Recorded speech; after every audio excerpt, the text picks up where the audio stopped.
আসসালামু আলাইকুম। Advanced learning একাডেমির পক্ষ থেকে সবাইকে জানাই অনেক অনেক শুভেচ্ছা ও অভিনন্দন। সুপ্রিয় অষ্টম শ্রেণীর শিক্ষার্থীরা, আজ সমাধান করব তোমাদের গণিত বইয়ের অনুশীলনী 11, অর্থাৎ তথ্য ও উপাত্ত, এই অধ্যায়ের অঙ্ক নং 12। এটা দেওয়া আছে তোমাদের 2026 সালের গণিত বইয়ের পৃষ্ঠা 173। 12 নং প্রশ্ন দেখো দেওয়া আছে, নিচে 40 জন গৃহিণীর সাপ্তাহিক সঞ্চয় নিচে দেওয়া হলো। এই যে এখানে 155 থেকে 167 পর্যন্ত এখানে 40 জন গৃহিণীর সাপ্তাহিক সঞ্চয় দেওয়া আছে। তো এখান থেকে আমাদেরকে 3টি অঙ্ক সমাধান করতে হবে। শুরুতে আমরা ক নং অঙ্কটি সমাধান করব। ক নংয়ে দেখো দেওয়া আছে, উপাত্তগুলো মানের ঊর্ধ্বক্রমে সাজাও। অর্থাৎ এখানে যে 40টি উপাত্ত দেওয়া আছে এগুলোকে মানের ঊর্ধ্বক্রমে, ঊর্ধ্বক্রমে মানে হলো ছোট থেকে বড়। আমি আবার বলতেছি, ঊর্ধ্বক্রমে মানে হলো ছোট থেকে বড় ক্রমে এগুলোকে সাজাইতে হবে। তো এখানে কিন্তু 40টি উপাত্ত, যেগুলোকে ছোট থেকে বড় বা ঊর্ধ্বক্রমে সাজানোটা কিন্তু বেশ কঠিন, খুব কিন্তু সহজ নয়। তো আমি তোমাদেরকে বলবো যে তোমরা যদি রাফ কাগজে এই একটা কাজ করে নিতে পারো, তোমাদের কাছে এটা সবচেয়ে সহজ হবে। আমি আবার বলতেছি, এই কাজটা তোমরা অবশ্যই রাফ কাগজে করবে। এখানে যে উপাত্ত আছে এর ভিতরে সবচেয়ে ছোট হলো 122 আর সবচেয়ে বড় হলো 175। তো এগুলোকে আমরা কয়েকটা শ্রেণীতে প্রাথমিকভাবে রাফ কাগজ আগে এটা লিখে নেব। 122 থেকে 30 এখান থেকে খুঁজে বের করে এখানে আমরা লিখব। 31 থেকে 40গুলো আলাদা করব, 41 থেকে 50 এগুলো আলাদা লিখব, 51 থেকে 60 এগুলো আলাদা লিখব, আর 61 থেকে 70 বা 70-এর উপর পর্যন্ত যা আছে, 61 থেকে 170 অর্থাৎ 175 পর্যন্ত যা পাবো আমরা এই লাইনে লিখব। এরপরে এখান থেকে দেখে দেখে আমরা মূল খাতায় সেটা উঠাই দিব। তো প্রথমে আগে আমরা এই কাজটা করি। দেখো এখানে দেওয়া আছে 155 প্রথমে, তাহলে এই যে 151 থেকে 160 এখানে 155 আমরা আগে লিখব। তো এখানে আমরা আবার চিহ্ন দিয়ে রাখবো। তারপর হলো 173, এই 161 থেকে 170 বা 70 প্লাস, 70 উপরে যা আছে সব আমরা এক জায়গাতে লিখবো। 161 থেকে 170 প্লাস 170-এর উপরগুলো আমরা এখানেই লিখবো, কারণ 170-এর উপরে কম আছে। তাহলে 100, এটা হলো 173, তো 173ও আমরা এখানে লিখবো। তারপর হলো 166, 166 এই যে 161 থেকে 173 এখানে আছে, 166 এখানেই লিখবো। তারপর 143, 141 থেকে 150, 143 এর ভিতরেই 168, 61-র উপরে হলো 168, তারপর হলো 160, তো এখানে লিখবো হলো 160, তারপর হলো 156, 156 এই যে 51 থেকে 60 এখানে 156 লিখবো আমরা। তারপর হলো 146, 41 থেকে 50, 146, তারপর হলো 162 এই যে এখানে হলো 162, 158, 51-র পরে 158, তারপর হলো 159 এখানে দিব 159, তারপর হলো 148, 41-এর পরে 148 এখানেই আছে, তারপরে 150 এই যে 50 পর্যন্ত এখানেই লিখবো আমরা।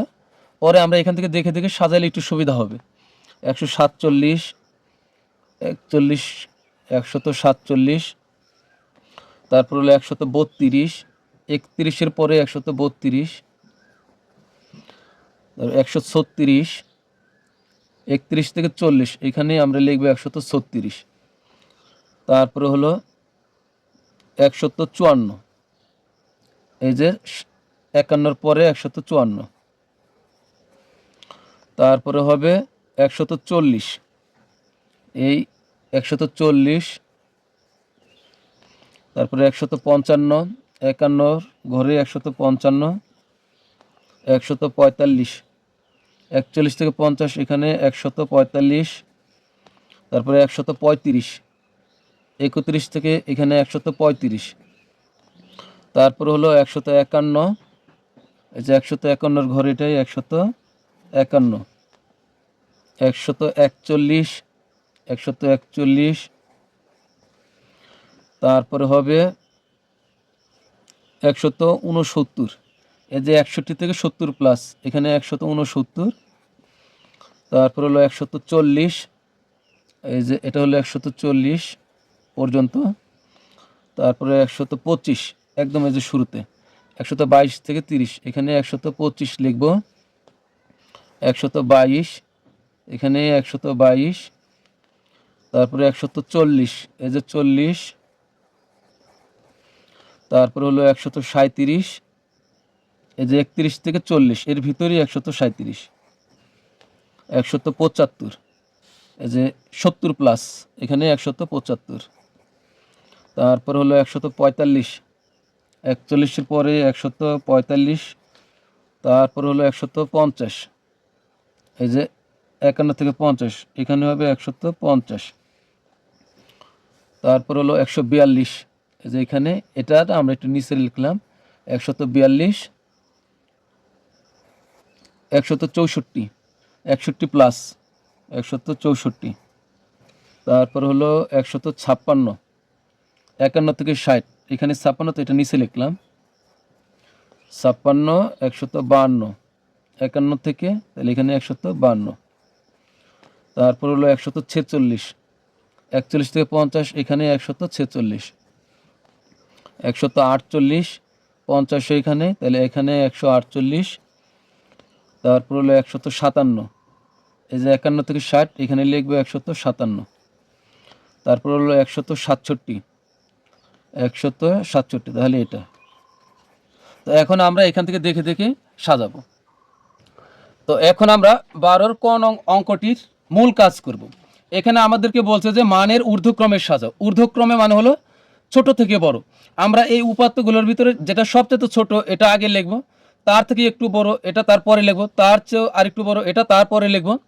এটা হলো মানের ঊর্ধ্বক্রমে। ঊর্ধ্বক্রমে মানে হলো ছোট থেকে বড়। তো এখন আমরা এখান থেকে দেখে দেখে সাজাই। তো প্রথমে এখানে এই যে 22 থেকে 30, সবচেয়ে আমাদের ছোট হলো 122, তো এটাকে আমরা প্রথমে লিখব। তো এখানে লিখবো, এখানে একটা করে দাগ দিব আর এখানে লিখবো। তো এখন আমরা এখানে সাজিয়ে লিখবো যে উপাত্তগুলো মানের ঊর্ধ্বক্রমে সাজিয়ে পাই। তো সর্বপ্রথমে হলো 122, তারপর হবে আমাদের এই যে 125, তাহলে 125, এরপরে এখন আমরা 31 থেকে 40 এইটার ভিতর থেকে আমরা এখন নিব। তো এর ভিতরে সবচেয়ে ছোট হলো এখানে দেখো 32, 132 সবচেয়ে ছোট, 132 নিলাম। এরপরও 32, দেখো 33, 34 নাই, আছে হলো 35 আর হলো 36, 35, 36, একটা দুইবার পেলে দুইবারই লিখতে হবে, তিনবার পেলে তিনবারই, 35, 36, তাহলে 135 আর হলো 136। তারপরে এখানে দেখো 40, এর আগে আছে 37, এই যে 137, তো এখান থেকে নেব 137। এরপরে আছে কত 140, এই যে একটা দুইটা তিনটা 140, তাহলে তিনটা 140, একটা দুইটা আর এই একটা হলো তিনটা। তাহলে কিন্তু আমাদের এটাও কমপ্লিট, এটাও কমপ্লিট। এখন আমাদের লাগবে হলো এখানে দেখুন 41 থেকে 50 এর ভিতরে, এখন 143 দেখবো 42, 41 আছে কিনা এর ভিতরে, তো এতটুকুর ভিতরেই থাকবে। তাহলে এখানে এই যে 141 নেব, এই যে 41 একটা, 41 একটা, 42 একটা, 141 একটা, 142 একটা, একবারে নিলাম। এরপরে হলো 42-এর পরে দেখবো যে 43 আছে কিনা। তো এখানে কিন্তু আমাদের 43 আছে একটা, এই যে 43 একটা, 43, 43, 44 নাই, তো 43 একটা, 43 পরে হচ্ছে 44 নাই, এই যে 45 একটা, দুইটা, 45 দুইটা, একটা দুইটা, তারপরে 45-এর পরে নিব 46, এই যে 46 এখানে একটা, এই দুইটা 46 আর একটা আছে 47, তাহলে 46 দুইটা, 146 দুইটা, তারপরে 147 একটা, তারপরে 48 এই একটা দুইটা 48, 148 একটা, 148 দুইটা, তারপরে 150 এখানে আছে একটা, এই এখানে একটা দুইটা, তাহলে 150 একটা দুইটা, তাহলে এটাও কমপ্লিট। এখন এরপরে 50 পর্যন্ত গিয়েছি আমরা, 50-এর পর থেকে, তাহলে 50-এর পরে দেখবো 51, 52। তো এখানে দেখো এই যে 151, এখান থেকে দেখি এই যে 51 একটা, 51 একটাই আছে পুরো লাইনে, আর এই যে এখানে একটা আছে 52। তো এখানে 151 একটা, 152 একটা, তারপর কারণ এই যে 51 থেকে 60 এর ভিতরেই আমরা পাবো, কারণ এটা আমরা আলাদা করে লিখেছি আগে। তো 51, 52 গেল। এখন দেখবো 53, 54, 53, 54 আমরা 53 লিখি নাই, এখানে একটা 54 আছে, 54 একটা, হ্যাঁ 54 একটাই, 54 একটা, তারপরে লিখবো হলো 55, এই যে 55 শুরুতে একটা, এখানে একটা, দুইটা 55, 155 একটা, 155 দুইটা গেল। তার 55-এর পরে দেখবো 56, 156 হবে একটা, দুইটা, তাহলে 156 একটা, দুইটা, তারপরে 56-র পরে দেখবো 57, এই যে 57 একটা, 58 একটা, 57, 58, 157 একটা, 158 একটা, তারপরে হলো এই যে 159 একটা, 60 একটা, তো 159 আর নিচের লাইনে 160 দিলাম আমরা। তারপরে এখন কম রয়েছে, অল্প কয়েকটা রয়েছে। এখন হলো 161 থেকে 70, তো এখানে আমরা 60 পর্যন্ত গেছি, তাহলে দেখবো 61, 62, এই যে 61 নাই, তবে একটা 62 আছে, 162। এখন দেখবো 63 আছে কিনা, 63 নাই, 62 গেছে, 64 আছে, 64, 64, তারপরে হলো 64, 65 নাই, 66 আছে, 66 একটা, তারপরে হলো ওই যে 167, 67, তারপরে এই যে একটা 68, 68, তারপরে হলো 69, 69, 73, 75, 69, 173 আর হলো 175, তাহলে মোট হবে আমাদের মোট হবে 40টি। তো এখন গুনে দেখিন, 1 2 3 4 5 6 7 8 9 10 11 12 13 14 15 16 17 18 19 20 21 22 23 24 25 26 27 28 29 30 31 32 33 34 35 36 37 38 39 40। তাহলে কিন্তু আমাদের উপাত্তগুলো মানের ঊর্ধ্বক্রমে সাজানো শেষ। তো এখন এটাই ছিল আমাদের ক নং প্রশ্নের উত্তর। তো এখন আমরা খ নং অঙ্কটি সমাধান করব। খ নং প্রশ্নে দেওয়া আছে, দেখো, মধ্যক ও প্রচুরক নির্ণয় করো। তো এখন আমরা মধ্যক ও প্রচুরক নির্ণয় করব। খ নং, তো এখানে হচ্ছে কি, এখানে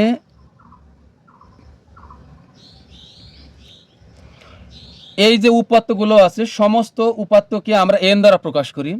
তো এখানে এন সমান হলো 40। এখন 40 হলো কি, জোর। তো এখানে লিখবো, এখানে এন সমান 40, এরপরে কমা দিয়ে লিখবো যা জোর সংখ্যা। কারণ জোর না বেজোর এটা আমাদের এই জন্য উল্লেখ করতে হবে, কারণ জোরের জন্য একটা সূত্র হবে, বেজোরের জন্য আরেকটা সূত্র হবে, যা জোর সংখ্যা। তো আমরা জোরের সূত্রটা এখন লিখবো, যেহেতু 40 জোর, তো সুতরাং মধ্যক সমান জোর হলে n/2 তম পদ যোগ n/2 প্লাস 1, এরপর ব্র্যাকেট দিয়ে তম পদ,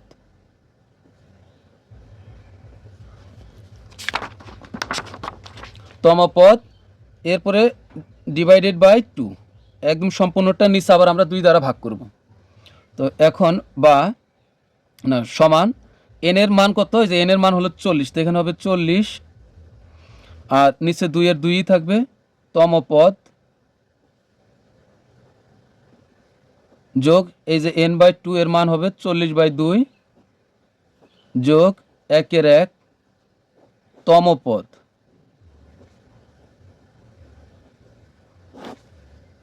/2। তো এখন এখানে দেখো 2 দ্বারা যদি আমরা 40কে ভাগ করি তাহলে কত হবে?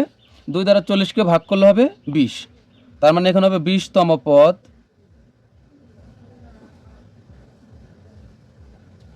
এই যোগের যোগ এখানে এখানে যত বের হবে এখানে তার সাথে এক বেশি বের হবে, কারণ এই যে এখানে 1 যোগ +1 আছে, এখানে 1 বেশি হবে। এখানে হচ্ছে 20, তাহলে এখানে হবে 21, কারণ 2 দ্বারা 40কে ভাগ করলে 20 আর 1 যোগ করলে 21, তাহলে 21তম পদ বাই 2। এখন আমরা দেখব যে 20তম পদ আর 21তম পদ কত, এখান থেকে আমরা সিরিয়ালে গুনব। 1 2 3 4 5 6 7 8 9 10 11 12 13 14 15 16 17 18 19 20। 20তম পদ লাগবে আর 21তম পদ লাগবে, তো 21তম পদও দেখো 150, তাহলে দুইটাই 150। তো এখন আমরা মান বসাই। 20তম পদ হবে 150 যোগ 21তম পদও 150। তবে এখানে আমরা মনে রাখবো তম পদ লেখার পর তম পদের মান যখন আমরা বসাই দিব এখানে আর কিন্তু তম পদ লেখা যাবে না। যখনই আমরা এখানে মান বসাই দিব তখন আর তম পদ এই লাইনে লেখা যাবে না, নিচে হবে 2। তো 150 150 যোগ করলে হবে কত? 300। তো এখানে হবে 300 আর এখানে 2 দ্বারা ভাগ, তো এখানে করলাম 2 দ্বারা 300কে ভাগ করলে কত হবে? 150। তো এটা হলো আমাদের মধ্যক। তো লিখব সুতরাং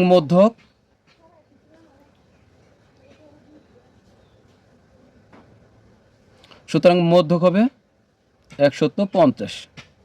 এটাই আমাদের উত্তর।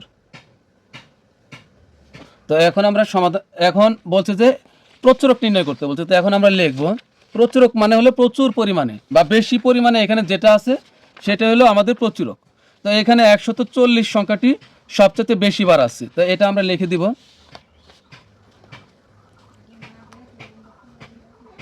প্রদত্ত উপাত্তগুলোর মধ্যে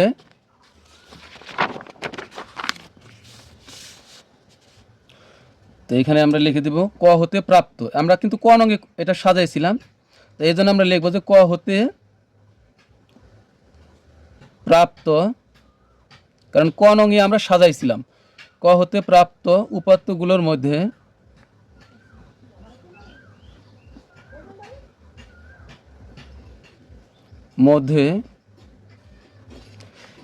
ক হতে প্রাপ্ত উপাত্তগুলোর মধ্যে 140 সংখ্যাটি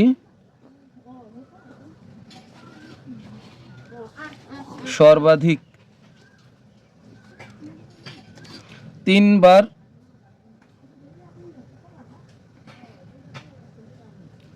বার আছে। সুতরাং প্রচুরক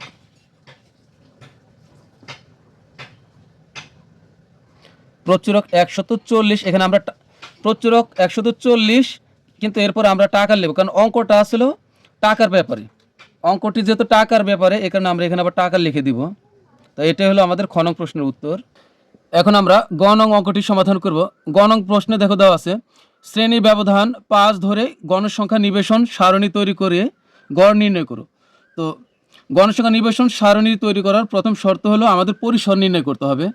তো এখানে আমরা লিখব যে এখানে সর্বোচ্চ সংখ্যা, এখানে সর্বোচ্চ মান 175 এবং সর্বনিম্ন মান হলো 122। এরপর আমরা পরিসরের সূত্র প্রয়োগ করব।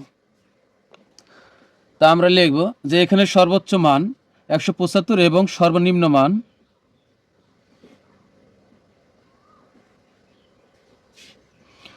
হলো 122। তো তুমি চাইলে সবচেয়ে বড় সংখ্যা বা সবচেয়ে বড় সংখ্যা 175, সবচেয়ে ছোট সংখ্যা 122 এটা লিখলেও হবে। তো অথবা সর্বোচ্চ সংখ্যা বা সর্বনিম্ন সংখ্যা যেভাবে খুশি তুমি লিখতে পারো। তো সুতরাং পরিসর সমান আমরা জানি সর্বোচ্চ মান বিয়োগ সর্বনিম্ন মান যোগ 1। তো অঙ্কটি কিন্তু অনেক বড় হয়ে যাবে। তুমি যদি চাও যে শুধুমাত্র এক লাইনে পরিসর লিখে মানগুলো বসিয়ে তুমি করে দিবে তাও কিন্তু হবে, যেহেতু অঙ্কটা অনেক বড় হয়ে যাবে, কারণ 3টা অঙ্ক এখানে কিন্তু বড় বড়। তো এরপর তো এখন আমরা মান বসাই। সর্বোচ্চ মান হলো 175 এরপরে হলো সর্বনিম্ন মান হলো 122 যোগ হলো 1। এখন সর্বোচ্চ মান 175 বসালাম, বিয়োগের বিয়োগ, সর্বনিম্ন মান হলো 122। তো এখন বিয়োগ করলে 2 আছে 5 পাবো, 3 হলে 2 আছে 7 পাবো, 5 হলে এখান থেকে 53 যোগ হলো 1, তো এখানে হবে 54। তাহলে আমরা শ্রেণী ব্যবধান 5 ধরবো। শ্রেণী ব্যবধান 5 ধরে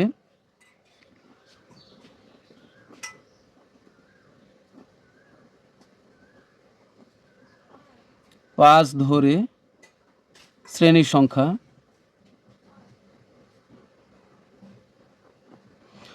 সংখ্যা হবে কত? তো এখানে হলো 54, আর পরিসরকে ভাগ করবো হলো শ্রেণী ব্যবধান যত ধরবো এখানে তত দ্বারাই। এখানে ভাগ করলে হবে 54/5 সমান হবে 10.8। তাহলে 10.8, তো এখানে বা দিয়ে আমরা 10-এর পরের সংখ্যাটি লিখব। তাই এখানে হবে 11। অর্থাৎ এই 10.8 শ্রেণীর সংখ্যা কখনো দশমিক আকারে রাখা যাবে না, আমরা পরের সংখ্যাটি নিব। 10.8 বের হয়েছে, তাহলে আমরা 11 নিব। যদি 10.2 বের হতো তাও কিন্তু আমরা 11ই নিতাম। এখানে যদি 5 দশমিক যাই কিছু বের হতো আমরা কিন্তু 6 নিতাম, তো এটাই নিলাম আমরা। তাহলে আমাদের শ্রেণীর সংখ্যা অর্থাৎ এভাবে সারি হবে মোট 11টি। তো আমরা আরও 2টি সারি অতিরিক্ত নিব উপরের শিরোনামগুলো লেখার জন্য আর নিচের মোট লেখার জন্য, তাহলে মোট হবে 13টি। এখন গড় নির্ণয় করার জন্য আমাদের গড় নির্ণয়ের সারণী লাগবে। তো গড় নির্ণয়ের সারণীতে আমাদেরকে মোট 5টি উপাদান লাগবে: শ্রেণীব্যাপ্তি, মধ্যবিন্দু, ট্যালি, গণসংখ্যা, x F I x I. তো মধ্যবিন্দুকে আমরা এক্স আই দ্বারা প্রকাশ করি, তো এটা হলো এক্স আই। আর গণসংখ্যাকে আমরা প্রকাশ করি হলো এফ আই দ্বারা, তো এখানে হবে এফ আই। আর এখানে এফ আই এর এক্স আই আমরা গুণ করে করে এখানে লিখব। তো এখন আমরা শ্রেণীব্যাপ্তি ধরেছিলাম 5। তো এখানে দেখো আমাদের সর্বনিম্ন সংখ্যা হলো, সবচেয়ে ছোট সংখ্যাটি হলো 122। তো 122 থেকে যে নিতে হবে এমন কোনো নিয়ম নেই। 122 থেকে আমি 1 কমিয়ে 1-2 কম দিয়েও আমি লিখতে পারবো আমার সুবিধা মোতাবেক, আমার হিসাবটা যেন সহজ হয়। 22 ধরলে কিন্তু তোমার হিসাব করতে অসুবিধা হবে। আমি 22, 2100 ধরতে পারবো, 20ও ধরতে পারবো, সমস্যা নেই। তো আমি 21 ধরি, তাহলে আমার জন্য সুবিধা হবে। তোমরা 21ই ধরবে, 22 ধরলে কিন্তু হিসাব করতে অসুবিধা হবে। তো এখন 121, তাহলে এর সাথে 21 হয় গুনবো। 21, 22, 23, 24, 25, তার মানে 21, 22, 23, 24, 25, 21 হয় 5 ঘর গুনবো, তাহলে হবে 125। এখানে কিন্তু 21 বাদ দিয়ে গুনলে 24 হবে। এখানে দেখতে মনে হচ্ছে 4 করে যোগ করতেছি, কিন্তু অঙ্কের ভাষায় এটা এখানে আমরা 5 করে ধরেছি, যেহেতু এটা বিচ্ছিন্ন শ্রেণী ব্যাপ্তি। তো এখানে 121, এরপর 25-এর পর হবে 126, 26-এর পর তো এখানে হবে 130, এরপর 130-এর পরে হবে 131, থেকে হবে 135, 35-এর পরে 136, এখানে হবে 140, 140-এর পরে হবে 141 থেকে 145, 45-এর পর হবে 146 থেকে হবে 150, 50-এর পরে হবে 151, 51 থেকে হবে 155, 155-এর পরে 156 থেকে 160, 160-এর পরে হবে 165, 65-র পরে হবে 170, এখানে 66 হবে, সরি 165, এখানে 166। এরপরে 170-এর পরে হবে 171 থেকে 175। তো এটাই কিন্তু আমাদের হয়ে গেল। এখন আমরা ট্যালিটা আগে বসে পরে আমরা মধ্যবিন্দু বের করব। দেখো ক নং এ যে আমরা উপাত্তগুলো মানের ঊর্ধ্বক্রমে সাজিয়েছিলাম, এখান থেকে আমরা ট্যালির ঘরটা পূরণ করব। এই দেখো 121 থেকে 125 এর ভিতরে কয়টা আছে? এই যে 21, 25, তার মানে এই যে 22, 25, তাহলে আমরা দুইটাই নিতে পারবো। তাহলে 22, 25, তাহলে এই দুইটা নিলাম আমরা। 22, 25, 1, 2, তার মানে ট্যালির ঘরে 2 দাগ দিব। এরপর হবে 32, এখানে হচ্ছে 26 থেকে 30 এর ভিতরে নেই, 31 থেকে 35 এর ভিতরে 32, তাহলে এখানে নেব। আর এখানে কিন্তু কিছু নাই, তার মানে এখানে আমরা 0 দিয়ে দিলাম। তারপরে হলো 35, 35 কত 131 থেকে 35, 32 নিছি, 35 এটাও তাহলে এখানে যাবে, দুইটা হলো। তারপরে হবে 36 থেকে 40, 36 থেকে 40, 1, 2, 3, 4, 5, তার মানে এখানে হবে 5টা, 36 থেকে 40। তো 1, 2, 3, 4টা হওয়ার পরে 5 নম্বরটা আমরা এইভাবে দিয়ে দিব। তারপরে 40, 40, এরপর হবে 41 থেকে 45, 41, 1, 2, 3, 4, 5, তাহলে এখানে হবে 5টা 41 থেকে 45, 1, 2, 3, 4টা, এই 5টা আমরা এইভাবে দিব। 45 পর্যন্ত গেলাম, পরে হবে 46 থেকে হবে 50, 46 থেকে 50, 1, 2, 3, 4, 5, 6, 7, তাহলে এখানে হবে 7টা।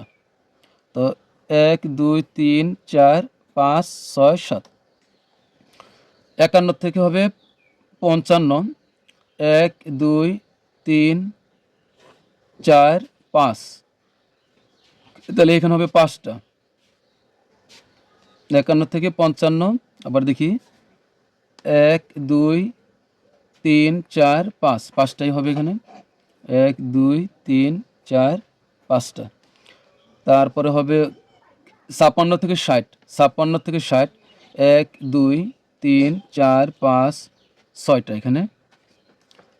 1, 2, 3, 4, 5টা, আর এই একটা হলো 6টা। 60 পর্যন্ত গেলাম আমরা। পরে 56 থেকে 60, সরি এখানে আমাদের একটা কারেকশন আছে, এখানে 61 হবে, তোমরা একটু ঠিক করে নিও। এখানে 61 থেকে 65 হবে। তারপরে হলো এখানে 60 গেল, এরপরে 61 থেকে 65, 61 থেকে 65, 61 নাই, 65, তাহলে 62, 1, 2, তাহলে এখানে হবে 2টা, 1, 2। তারপর হবে 66 থেকে 70, 1টা, 2টা, 3টা, 4টা, তার মানে এখানে হবে 4টা, 1, 2, 3, 4টা। আর 71 থেকে 75, 73 আর 75, এই দুইটাই হবে এখানে। তো এটাই কিন্তু আমরা আবার এই গণসংখ্যার ঘরে বসাই দিব। এখানে এখানে হবে 2, এখানে 0, এখানে আবার 2, এখানে 5টি, এখানেও 5টি, এখানে 7টি, এখানে 5টি, আর এখানে হবে 6টি, তারপর এখানে হবে 2টি, এখানে হবে 4টি, এখানে হবে আবার 2টি। তো সবগুলো আমরা আবার যোগ করব। এখানে সবগুলো যোগ করি। তো সবগুলো যোগ করলে এখানে হবে 2, 2, 4, 5, 5, 10, আর 4, 14, আর 7, 21, আর 5, 26, আর 6, 32, 2, 32, 34, আর 4 হবে 38, আর 2 হলো 40। তাহলে এখানে আমরা n সমান এখানে 40 লিখব। এখন আমাদের এটা এই মধ্যবিন্দু বের করতে হবে। তো মধ্যবিন্দুটা আমরা কিভাবে বের করব? এই দুইটা আমরা যোগ করে এখানে 121 আর 125 যোগ করে 2 দ্বারা ভাগ করব। 121 যোগ 125 ভাগ হবে 2, তাহলে এখানে হবে 123। তো এখানে হবে 123। এখানে একটা ব্যাপার খেয়াল করো, দেখো এই যে এখানে আমাদের ব্যবধান কত করে? 5 করে। তাহলে এখানে আমরা 5 করে যোগ করলে হবে 23, আর 5 হবে 28। এখানে আরেকটা জিনিস মিলে গেছে, দেখো এই 21-এর সাথে 2 যোগ করলে 23 হয়ে গেল। তার মানে এই সবগুলোর সাথে আমরা 2 করে যোগ করলে মিলে যাবে। তো 21, তাহলে 28, 28 আর 5 হবে কত? 33, আর 31 সাথে 2 যোগ করলে কিন্তু 33 হয়। তার মানে হিসাবে আমাদের কাকতালীয়ভাবে এটা মিলে গেছে। তাহলে আমরা 133 লিখব। 136, তাহলে এখানে হবে 138, 100, এখানে 41 হবে 143, 46 হবে 148, 51 হয়ে যাবে 153, আর 156 হয়ে যাবে 158, আর এখানে হবে 161 হয়ে যাবে 163, 66 হয়ে যাবে 68, আর 71 হয়ে যাবে 73। এখন এই সবগুলো আমরা গুণ করে এখানে লিখব। তবে গুণটা আমি করতেছি। তো এখানে আমরা মধ্যবিন্দু আর গণসংখ্যা গুণ করে দিয়েছি। এখানে বোঝার কিছুই নাই। এখানে যেহেতু এখানে গণসংখ্যা কিছুই নেই, টালি যেহেতু কিছু নেই, তাহলে গণসংখ্যা 0, এখানে আমাদের 0। এখানে 133 আর 2 গুণ করলে 266। আমরা পর্যায়ক্রমে সবগুলাই মধ্যবিন্দু আর গণসংখ্যা গুণ করেছি।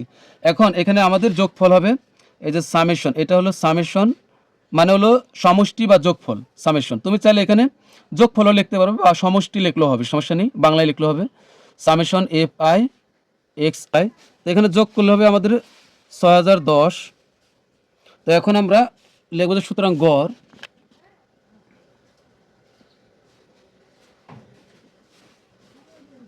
গড় হবে summation F I x I ভাগ হলো এন। তো এখানে মান বসাই দিই। Summation F I x I এর মান হলো 6010, একে এন এর মান হলো 40, দ্বারা আমরা ভাগ করব। তাহলে হবে 6010 ভাগ হবে 40, এখানে হবে 150.25, 150.25। তো এটাই হলো আমাদের গড়।